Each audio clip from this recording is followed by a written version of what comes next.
ባልንጀራህ ማን ነው? የመነሻ ሐሳቤ የሉቃስ ወንጌል ምዕራፍ 10 ቁጥር 29 ላይ ያለው ቃል ነው። ቁጥር 29 ላይ እንደዚህ የሚል ቃል አለ። እርሱ ግን ራሱን ሊያጸድቅ ወዶ ኢየሱስን ባልንጀራዬስ ማን ነው አለው።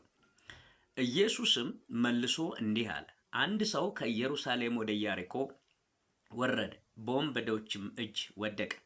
እነርሱም ደግሞ ገፈፉት፣ ደበደቡትም፣ በሕይወትና በሞት መካከልም ትተውት ሄዱ።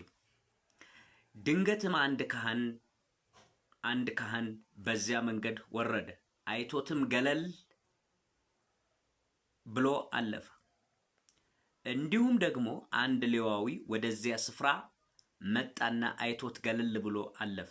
አንድም ሳምራዊ ግን ሲሄድ ወደ እርሱ መጣ፣ አይቶትም አዘነለት። ቀርቦም ዘይት፣ የወይን ጠጅ በቁስሎቹ ላይ አፍስሶ አሰራቸው። በራሱም አህያ ላይ አስቀምጦት ወደ እንግዶች ማደሪያ ወሰደው፣ ጠበቀው። በማግስቱም 2 ዲናር አውጥቶ ለባለቤቱ ሰጠና ጠብቀው፣ ከዚህ በላይ የምትከስረውን ሁሉ እኔ ስመለስ እከፍልሃለሁ አለው።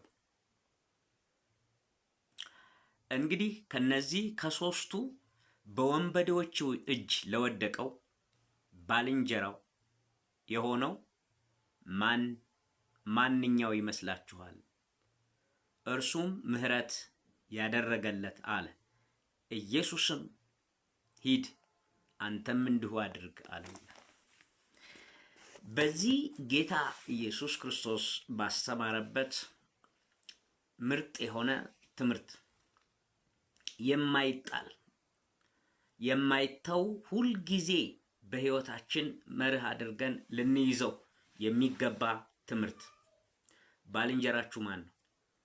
በጌታ ትምህርት ለዚህ ሰውዬ ባልንጀራው ከወደቀበት ያነሳው፣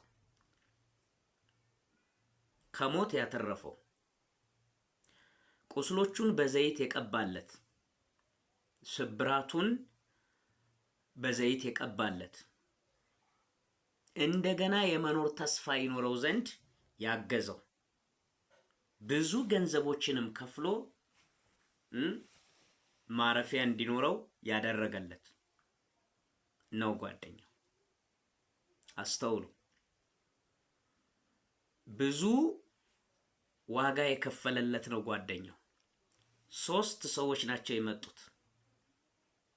አንደኛው ብርቱ የሃይማኖት ሰው ካህን፣ የሃይማኖት ሰው ያልፋል ተብሎ የማይታሰብ የሃይማኖት ሰው፣ መሪ፣ ካህን፣ የመጀመሪያው ሰው ግን ለዚህ ሰውዬ ባልንጀራ መሆን አልቻለም። ሁለተኛው ሌዋዊ ነው። ይሄም ሰው የሃይማኖት ሰው ነው። ከካህኑ ቀጥሎ ያለ አገልግሎት ያለው አለፈው። 3ኛ ሳምራዊ ነው የመጣው። ሳምራዊው አይቶ አዘነለት፣ ቁስሎቹንም በዘይቱ ቀባ፣ አንስቶም በአህያው ላይ ጫነው፣ ወደ ሌላ ስፍራ ወስዶ እስከሚመጣ ድረስ በዚያ እንዲያርፍ አደረገ። ብዙ ገንዘብም ከፈለለት፣ ለሕክምና የሚሆነውን ወጪ በሙሉ ሸፈነ። በዚህ ሰውዬ ሕይወት ውስጥ ለመኖሩ ትልቁ ትርጉም ያለው እንዲኖር ይሄ ሰው ነው። በሕይወታችሁ ውስጥ ትልቅ ጓደኛ ብላችሁ የምትወስዱት ማን ነው? ትልቁ ጓደኛችሁ፣ ትልቁ ባልንጀራችሁ ማን ነው? ይሄ ባልንጀራችሁ ትክክለኛ ሰው ነው። በሕይወታችሁ ትልቁን ድርሻ የሚወስደው፣ ምስጢራችሁን የሚጠብቅላችሁ፣ ስኬታችሁን የሚያይ፣ ስለ ነጋችሁ የሚጨነቅ፣ እድገታችሁ የሚያሳስበው የሚያስጨንቀው ይሄ ጓደኛችሁ ትልቅ ሰው ነው። እንደዚህ አይነት ባልንጀራ አላችሁ? ጳውሎስ ከኔ ይልቅ ለወንድሜ የሚሉ ሰዎችን ያየበት ሌላ ምስጢር አለ እና በህይወታችሁ ውስጥ ጓደኛችሁ ማን ነው? ጓደኛችሁ ነጋችሁን ያይላችኋል ወይ? ጓደኛችሁ ስኬታችሁ ያስደስተዋል ወይ? ጓደኛችሁ የናንተ መከናወን ስኬት የሚያስደስተው ነው ወይ? ባልንጀራችሁ የምትችሉትን በውስጣችሁ ያለውን አቅም የሚያነሳሳ ነው ወይ? እኔ በህይወቴ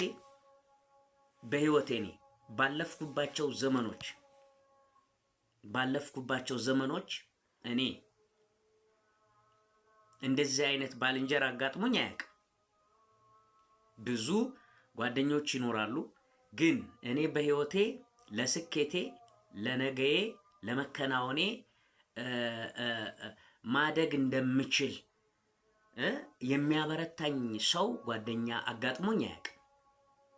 እግዚአብሔር ይረዳል፣ እግዚአብሔር ያበረታል። ግን ደግሞ በጓደኛ ደረጃ በባልንጀራ ደረጃ ለስኬቴ፣ ለመከናወኔ፣ ከፍታን ለማግኘቴ በውስጤ ያለው አቅም እንኳ እንዲወጣ ትችላለህ፣ በርታ፣ ከጎንህ ነን፣ አይዞህ የሚል እውነተኛ ባልንጀራ ኖሮኝ አያውቅም።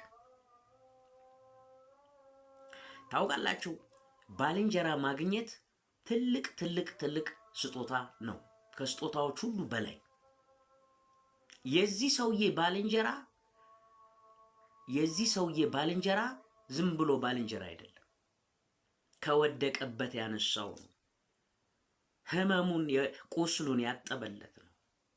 ስብራቱን የጠገነለት ነው። ለነገው መኖር እድል የሆነው ነው። ወዳጆቼ ሆይ በዚህ ምድር ላይ ስንኖር እውነተኛ የሆነ ጓደኛ የእግዚአብሔር ስጦታ ነው። እንዳታቀሉት፣ የእግዚአብሔር ስጦታ ነው። እውነተኛ የሆነ ባልንጀራ እግዚአብሔራዊ ስጦታ ነው። እንደ ተራ ነገር እንዳታዩት። ስኬታችሁን የሚፈልግ፣ ነጋችሁን የሚፈልግ፣ አለመማራችሁ የሚያስጨንቀው፣ አለመከናወናችሁ የሚያስጨንቀው፣ የሚያሳስበው፣ የናንተ ጉዳይ የሚያሳስበው፣ የናንተ ውስጥ ላይ ያለው አቅም አለመውጣቱ የሚያሳስበው ሰው ያ መልካም እውነተኛ ጓደኛችሁ ነው። የእግዚአብሔራዊ ስጦታ ነው ያ ጓደኛ። ጓደኛን የሚሰጥ ባልንጀራን የሚሰጥ እግዚአብሔር ነው። የዳዊት ባልንጀራ ዮናታን በነፍሱ ተወራርዶ ዳዊትን ይወደው ነበር። ዳዊት ካሸነፈ በኋላ የሳኦልን መንግስት ከጣለ በኋላ ዳዊት መንግስቱን ሲቆናጠጥ ምን እንዳለ ታውቃላችሁ? በዮናታን ቤት ምህረት የማደርግለት ሰው አለን አለ።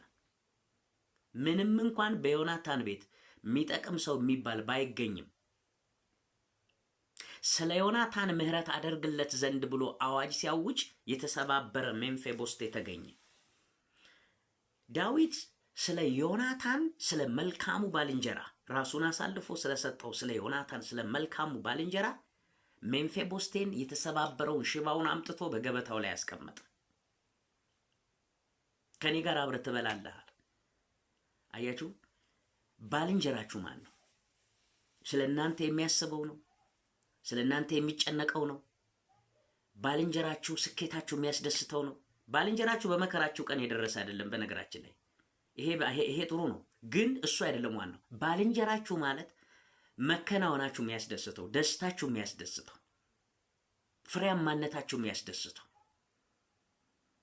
ምኞቴ ይሄ ነበር የሚለው በእናንተ መከናወን ደስ የሚለው ሰው እሱ ነው ባልንጀራችሁ። አንዳንድ ምርጥ ልብ ያላቸው ሰዎች አሉ። ምርጥ ልብ ያላቸው ሰዎች እግዚአብሔር ይባርካቸው። ምርጥ ልብ ሁል ጊዜ የእናንተ ያላያችሁትን ፈልገው የሚያሳዩአችሁ። አንተ እኮ እንዲህ ነህ፣ እንዲህ ብትሆን ይሄ ይሆንልሃል፣ ይከናወንልሃል፣ ለአንተ ይሄ እፈልግልሃለሁ፣ እንዲህ አይነት ነገር በአንተ ውስጥ አለ፣ ይሄንን አቅም ይሄን አቅም በዚህ መንገድ መግለጥ አለብህ ብለው ነጋችሁን የሚያሳዩአችሁ ምርጥ ልብ ያላቸው ሰዎች እንዳሉ አውቃለሁ ምድራችን ላይ። እግዚአብሔር የመልካም ሰዎች እጥረት የለበትም፣ የበጎ ሰዎች እጥረት የለበትም። ነገር ግን ወዳጆቼ ሆይ የእናንተ ግን ባልንጀራ ማን ነው? አጥብቃችሁ እንድትይዙት እንዳትለቁት ባልንጀራችሁ ማለት ነው። ጌታ ኢየሱስ ስለ ባልንጀራ ዝም ብሎ አላስተማረም። ባልንጀራ ከወደክበት የሚያነሳህ ነው። ባልንጀራ ስብራትህን የሚጠግንልህ ነው። ባልንጀራ ያንተን ትንሣኤ የሚፈልግ ነው። ባልንጀራ ውድቀትህን የማይሻ ነው። ባልንጀራ መከናወንህን የሚናፍቅ ነው። ባልንጀራ ያንተን እድገት የሚናፍቅ ነው። ባልንጀራ በአንተ ከፍታ ላይ የማይቀና ነው። ባልንጀራ ሁልጊዜ ስለአንተ ከፍታ የሚጨነቅ ነው። መልካሙ ባልንጀራ። ከጠቀማችሁ ይሄንን ቪዲዮ ለሌሎች ሰዎች ሸር አድርጉ። ጌታ ይባርካችሁ።